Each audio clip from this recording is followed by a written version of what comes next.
बहुत समय पहले की बात है। एक गांव में एक साधु रहते थे। वे अत्यंत ज्ञानी और तपस्वी थे।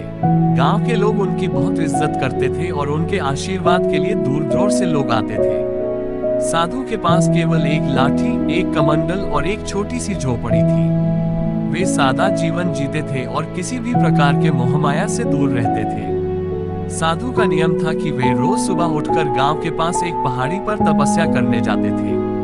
लोग उनकी भक्ति और त्याग से बहुत प्रभावित थे। एक दिन एक धनी व्यापारी उनके पास आया और बोला, महात्मा जी, मैंने जीवन में बहुत पैसा कमाया है, परंतु फिर भी मेरे मन को शांति नहीं मिलती। कृपया मुझे भी मार्ग दिखाएं ताकि मुझे शांति प्राप्त हो सके। साधु मुस्कुराए और बोले, शांति पाने के लिए पहले अपने मन के बोझ को हल्का करना होगा। व्यापारी समझ नहीं पाया और साधु से बोला, महात्मा जी, मैं समझा नहीं, कृपया मुझे विस्तार से समझाएं। साधु ने कहा, कल सुबह तुम मेरे साथ पहाड़ी पर चलोगे। व्यापारी ने सहमति दी और अगले दिन सुबह वो साधु के साथ पहाड़ी पर चढ़ने लगा।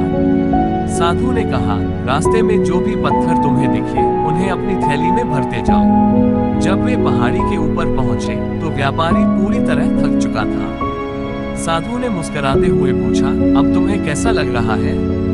व्यापारी बोला, महात्मा जी, ये थैली बहुत भारी हो गई है, मैं अब और नहीं चल सकता। साधु ने कहा, ठीक है, अब इस थैली को नीचे रख दो। व्यापारी ने थैली नीचे रख दी और तुरंत ही उसे हल्का और मुक्त महसूस हुआ। साधु ने कहा, ठीक इसी तरह तुम अपने जीवन में भी बहुत सारे बोझ उठाए हुए हो। पैसा, संपत्ति, लालच और चिंता, ये सब तुम्हें शांति नहीं देंगे। जब तक तुम इन बोझों को अपने जीवन से नहीं उतारोगे, तब तक तुम्हारे मन को शांति नहीं मिल सकती। व्यापारी को साधु की बात समझ में आ गई। उसने अपने धन और संपत्ति के मोह से मुक्ति पाने का संकल्प लिया और साधु का आशीर्वाद लेकर चला गया। इस कहानी से हमें ये शिक्षा मिलती है कि जीवन में शांति और सच्ची खुशी पाने के लिए हमें अपने मन के बोझ को हल्का करना होगा। अधिक धन और संपत्ति से सच्ची शांति नहीं मिलती, बल्कि त्याग और सादगी से ही सच्चा आनंद प्राप्त होता है।